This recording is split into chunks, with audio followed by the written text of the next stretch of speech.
بسم الله الرحمن الرحيم الحمد لله رب العالمين الصلاة والسلام على رسول الله صلى صلى الله الله عليه عليه وسلم وسلم. بتدري كنا جبالا وما زلنا جت جلتك الراس نما جباتكو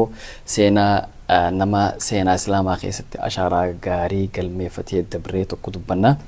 نمني سونيكا هارون الرشيدي ألتا بي بغداد بي إيراك مغالا بغدادي أما تربطكو في تربة تم هجرة نما هجنا مسلماته بي سلام أبو الجاتوري موتم قدوك أبا نما أكسي زمن نيسا زمن عصر الذهبي عصر الذهبي زمن جامو يرو موتم ما ساخي ستنا من المسلمات تكلين خيرات ري هنجرو جامد دبتما هارون الرشيد قوية تكو كي جاي دبتي جاني يا روبا بكفيت روبي واني أتبك الجتنا كيسي موتم ما بها في الإهاي بلشرة خخيت شو اتين قرتي عادتو تين عادتو سا يتم جبيني إسلاما زمنا أما تما برا هنجتك خيستي قدني إسلامي ردك سدركات هن رأيت شو بر أكسي قال موتم ما أباسية راجع إنه خن أباسية كسيمي موتم ما أباسية راجع عشان فاتي أكسب ماس أباسية أنا مثل بشني في أمة الإسلام بالكتة هنجي إساتي يقول نمني تكلم خجبينيا في سدركات قدام أمة الإسلام جيسين جغرافيكالي قبول شيء سنتور أكسي قدنا أنا قدنا ده تشيتيني أباج فتي بودر موسمان أباسية كاتشار دفتي أب هارون الرشيد جا جبينيا قدّا خنا خيسة جرات شو ونين ورسي ساجان قوياتك وجان إيشم موتوته هدو خزمان سنجرو روما را قدّا مقالان كجرت قسطنطينية را بيزنطين إمباير تجنو تنا فوراني جبري ساف خنن اتفدان خنرا فكينيا قدّان انت لا إيريني جام تسني كسيمي إيريني تونجا أكاسيتي جبري ساقل شاتورتي إسي قفها متي موتموني برولين خايني قرتي جبر رافور نجاني وري إسلام ما قبتين خايني جبر رافور تراني جراني قاف توكو إيريني توني أنقر namni tokko buusee namni dhiiraa tokko bakka siisun qabate bakka eerini tana jechuun mootummaa warra Roomaa namni dhiiraa qabate namni gurbaan dhiiraa qabate kuni waraqaa Haaruun Rashidii barreessee gibira hin kafalloo amma dura kafalaa turree deebisi jeen Haaruun Rashidii san dadhabina dhalaati isiin eerini wanni si kafalaa turteef dadhabina yookaan wallaala gowwummaa dhalaati jeen wanni si kafalaa turteef malee ana majaba jechuu saatti ana majaba bakka sun waan duraan barte sun eegini akka waan jechuu barbaadeeti Haaruun Rashid waraqaan tun akkuma isa geesseen dubbisee booda aare waraquma sun garagalchee tabiraa barreessattuu if hin dararre waraquma sun garagalchee irra barreessee min Haaruun Rashid ilaa kalbi room jeen saricha roomaa jechuudha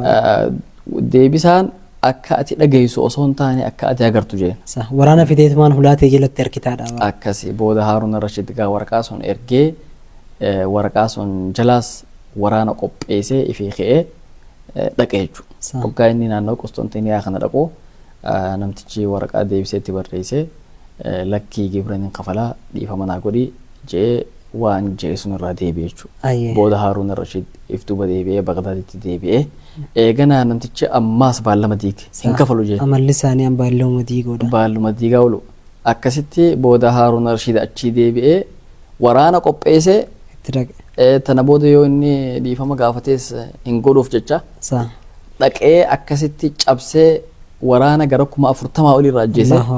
akkasitti mootummaa sun diigee akka isaan deebi'anii gibira kafalan taasise jechuudha Haaruun Rashid gaa nama seenaa jihaadaa keessatti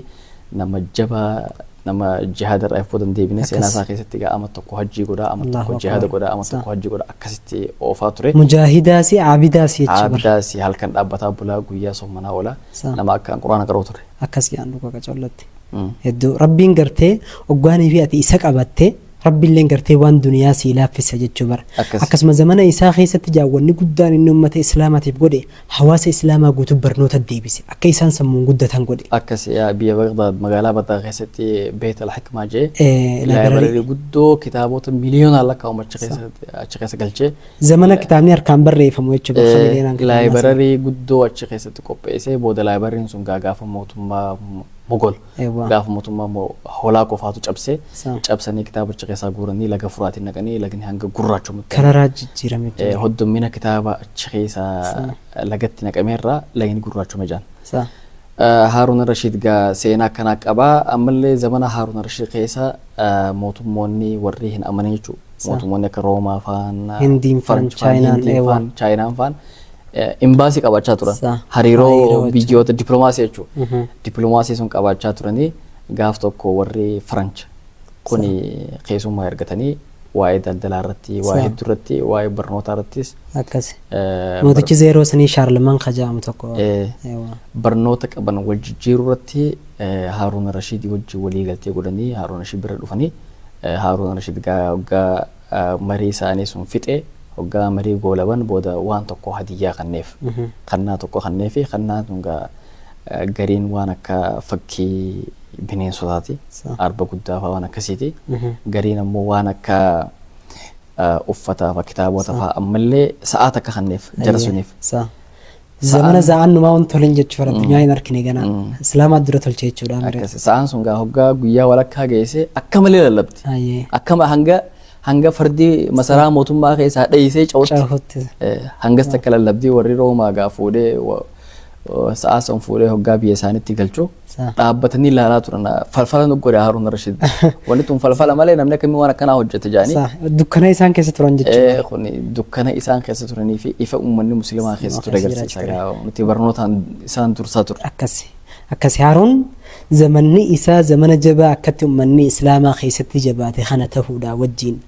aabida ta'uudhaa wajjin halkan dhaabbachuu wajjin laakiin ammoo taatee takka jabduu ta namni gartee irraa baratu namni gartee nama miidhu hundinuu lakkaa booddeen tiyya tanaa jee karraa baratu waan akkasii takka zamana isaa keessatti argame sanis akka taariikhaatti nakbatul baraamika jaamtee beekamtu ummata baraamikaa musiibaa isaanii tajaamtu jechuu bara ummanni kun ummata kami yoggaa jennu baraamikaan tun yeroo sani guddaan ka jiru Yahyaa bin Khaalid al-Barmukii gurbaa jaamu gurbaan kun Haaruun Rashiidiif abuuhu min arradaata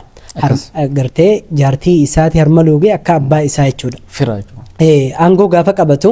Haaruun Rashiid abbaa isaa kana yaameetiin gartee siitu tolanatti oolee aangoo tana gartee akka waziiraatiin si godhadha waan feetu keessatti dalagjin lianna haqa dalaga beeka waan ta'eef jecha ummanni kun ammoo aangoo tana fayyadamee warri baraamikaa kun khafadhan miidhanii khafadhan gartee zallamanii ilmaa Yahyaatiif akkas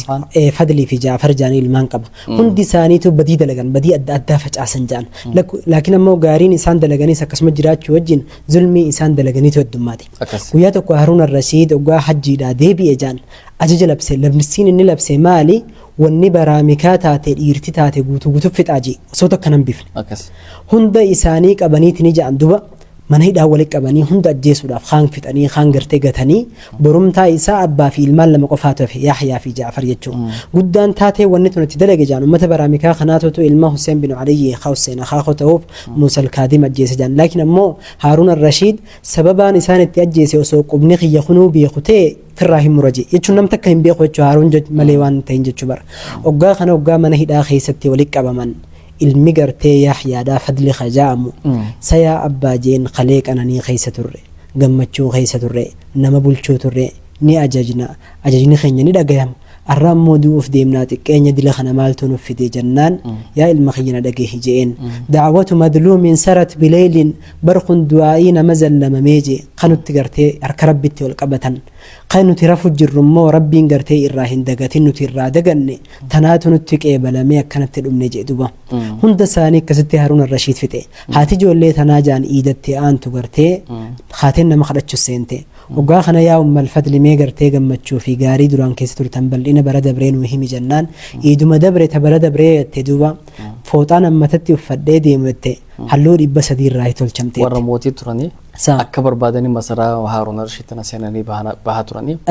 lianna sadarkaa qaban keessaa akkasi booda ragaa rabbiin itti dallanee akkasi xiqqaatanii sababa zulmii isaan dalagaa turaniitiin Haaruun Rashiid firraa fageessachuu isaan rabbiin gartee oggaanii fi ati zulmii heddummeessite jechuu bar sirraa hafalaadha hanga haati tun gartee arraan tana fooxaan uffadhu dhabeetiin gartee nama kadhadha jettu cufumaa ati sadarkaan ta'e ol fuudhamte wahirratti rabbii aangoo sii kanne takkaa gartee jabeenya wahii sii kanne nama sii gadii hin miidhin rubbamaa namni san gartee du'aa isaa siqqee balam yoo kaahunuma sanitti haajamuu malta waan jedhu wartee seenaan guddoon tun nu barsiisti akkasi Haaruun Rashiid gaamee akkamitti addunyaa irraa godaan Haaruun Rashiid gaa eega gartee dila kana ummata islaamaatii dalage jabeenya guddaa kana qabaachuudha wajjin guyyaa tokko Bahlool gurbaa ja'am gurbaan kun akka maraataati ja'an laakiin jechiin ni dubbatu jecha hayyuuti ja'an oggaa kana Bahlool kana dhufee Haaruun yaa Bahlool mee na gorsii jeen maal jeen gurbaan kun yaa Haaruun jeen hab annaka malakta kunuuza addunyaa jee mee duniyaa tana guutuu rabbiin sii kanne akkas gee yaadadhu jee wa ummirta siniin umriis gartee dheertuu jiraatte san booda hoo maali jeen qabriin gartee nama jiru hundaaf kaayyoo wanni boodatti aanu hin taane jeen duumaaf jiraattaadha bar egas biyaa bahloletti naa ide jeen duba gorsa kana jechu bar meeyaa haruun dhagee jeen sirraa eegalii abbaa keetirraa khas duraarraa eegalii ilaa hanga ergamaa rabbiitti eessa jiran jeen sallallahu alaihi wasallam qabrii keessa jiran waniniin siin ja'u jeen kunoo qasriin isaanii tan akka keetii kanan mana hedduu jaarratan laakiin ammoo qabriin isaanii qasriin isaan jaarratan fooqiin isaanii qabrii isaanii keessatti isaan hin fayyadne jeen duba haaruun oggaa jecha kana dhagee jaaritti dhagee mijaanni booyee jaan xiqqoo oggaa taa'ee nama dhukkubsatee dhukkubaatu itti dhufe osoo guyya tokko dhukkuba firaasha du'aarra ciisu jiru daawwitii isaa keessaan gurbaa tokko gartee qabaamiicu jira arke silaayin akkana ta'e je yaalaytanii kuntu qassaalan je silaa nama waa dhiqu ta'e maal qaba je yaalaytanii kuntu najjaaran osoo mootii ta'uu baadhee najjaara leenna amrii jajjabduudha miree mootummaan tun rabbiin xiqqoo fi guddoo irraa si gaafachuu ta'a najjaara osoo hin ta'e maal qaba je qabrii xiyyan agarsiisaa je qabrii isaa qotanii fiiti gartee dhaqee gubbaa qabe mallaa isaa fuudhee lafa gaqqabee ta'anii yaa man laa yazuulu mulkuhu je yaa nama mootummaan isaan deemne rabbi baaneetii bar irham man qad zaala mulkuhu kan mootummaan duniyaa gartee irraa deemte kanaaf rahmata godhi je egas booda gartee aayata quraanaa qara'u seene maa aghnaa annii maaliya halaka annii sulxaaniya je akkasitti gartee duniyaa tanarraa deeme je'an duuba yani rahmata rabbii osoo kajeeluu jechuu bar jabeenya hanga feete qabaattus booddeen tee qabrii tee keessatti waan si fayyadu malee hin dalagatin waan je'u bar dhabuuf jiraattachuma dhabuuf jiraattaadha akkuma qullaa dhuftetti qullaa keessaa baatee godaantaa seenaa Haruun Rashiid irraa gaa wanni nuti barruu sodaa rabbiiti aangoo guddoo san qabaachuu waliin qabeenya guddaa san horachuu waliin nama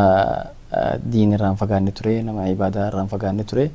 nama akkaan walamaaf dhiyeessuu ibaadaa guddoo godhuu hariiroo rabbii hojii jabeeffachuu jechuudha akkasii aangoon tiyyaa qabeenya kiyya rabbii biraa fuula rabbii irraa umaanaan tarree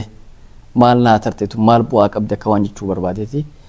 akkasiiti hanga seenaa biraatiin walitti deebinutti wa akhiru da'waanaa